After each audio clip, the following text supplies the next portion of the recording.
Hey guys, this is Pingu here with part 17 of the Dwarf Fortress tutorial. This part is about traps, and maybe a little bit about siege weaponry, but you see the siege workshop hasn't even been built yet because we don't have a siege engineer. So we're going to redeem that very quickly by finding some idle worker here, and I don't know. It doesn't really matter. I mean, we have this legendary miner, he can be a siege engineer, because it's a very temporary job. It's just for making the initial ballista parts and then any ammo after that. And he's not digging all the time, so it should be fine. So, it's already being constructed, but we'll make some traps, and in order to make some traps we need mechanisms. So I'm just going to construct 6 mechanisms, and if this is anything like the last part, my lazy mechanic won't have them all done in time, and I'll spend most of the time waiting for them, but it looks like he's already working.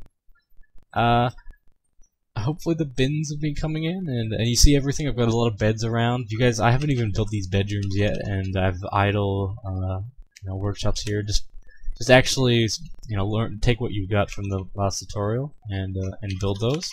I'm also going to put the doors there and flood this chamber now that I have a little bit of water outside. It's not a lot of water, but it's enough to get this muddy floor there. I'm gonna pull the lever and then pull it again before it's too late, and hopefully it will flood every tile in here. Looks like it didn't, so we have to pull it again. It's there's not a whole lot of water in here because it's just the pond, but when we eventually hit the river, there will be more than enough to do this very quickly. You have to be careful you don't flood these too much. It's not a big deal, because if it's too flooded, you just remove one of the doors and it will leak out. Oh, you dumb dogs, what are you doing out there? But it should be fine. A little bit more maintenance while those mechanisms are waiting. Gonna remove these ramps here. And once those are removed, and it looks like they're being designated removed, we will dig into the river. So we will finally have a permanent water supply. And if we ever run out of ale, we have this well here. He dug out the wrong one first, but it doesn't really matter. And the well, dwarfs, of course they want to drink alcohol, but we've got a lot here, and if that ever runs out, they will just use that well, because there will now permanently be water under it, which is awesome. So we want to build some traps. Hit B, and then capital T is traps. I can go down to it. Same place you built the levers.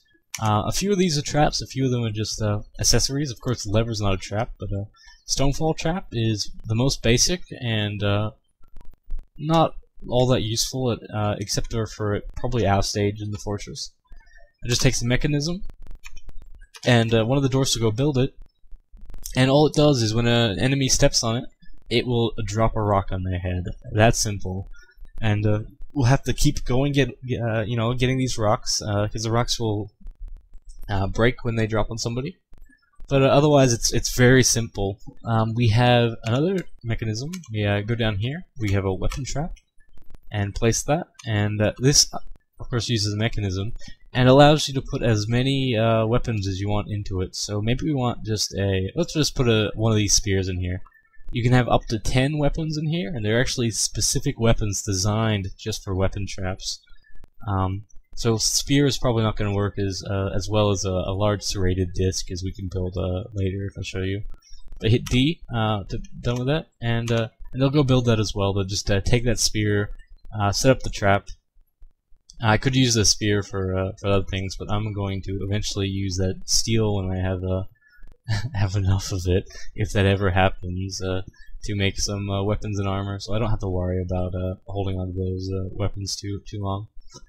And as for those specific weapons, you go down to trap components in the metalsmith's forge, and let's just make it out of iron. We could make it out of adamantine, but there's some spikes, there's serrated discs, there's a spiked ball, enormous corkscrew, and axe blade. I think the consensus is that the serrated disc and the spiked ball are the best. You probably want to make them out of iron, serrated disc and iron ball, but you can also make some wooden stuff and whatnot. I'm going to make a menacing wooden spike. It's at the very bottom down here. Menacing wooden spike, and just make that for now.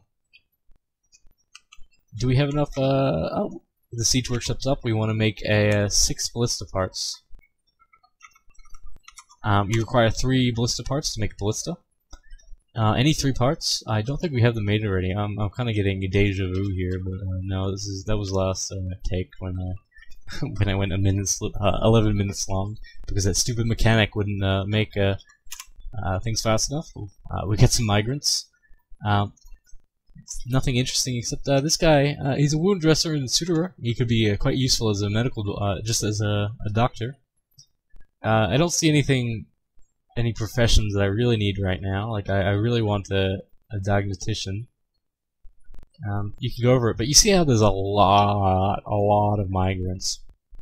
This is because our fort is doing very well, and they just flood in, almost like unstopped, and just this can really get you confused. I'm not even confused, but it will slow you down because you'll be spending a lot of time trying to expand as quickly as 18 migrants or however many just came in. As well, when migrants come, check your noble screen because sometimes new jobs will come up or new requirements will be demanded because you had those extra guests.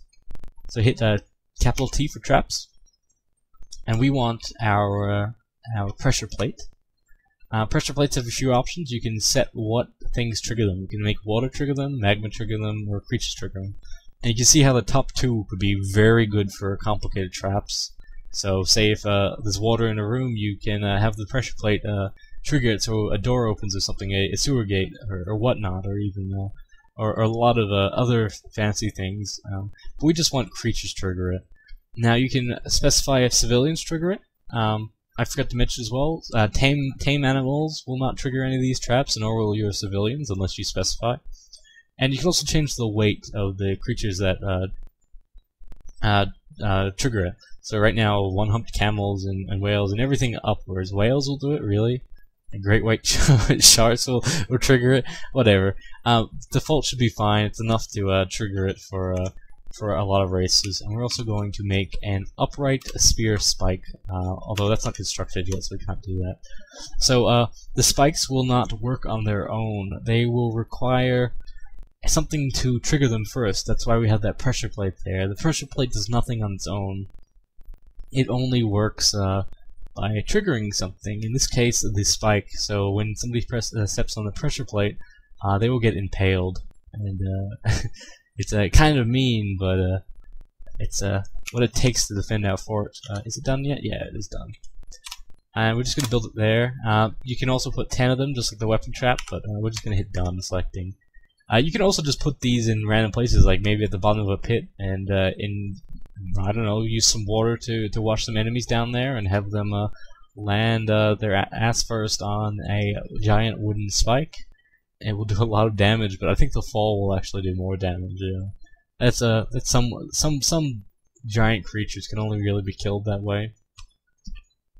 You link it up like anything else. You just add new task and link up spear spikes, and it takes 2 mechanisms, and like that, we now have a suitable, if not kind of weird trap entrance there. Before the next part, I'll also there's a gap here at the top. I've noticed that before, and we will just make some wall to go across it.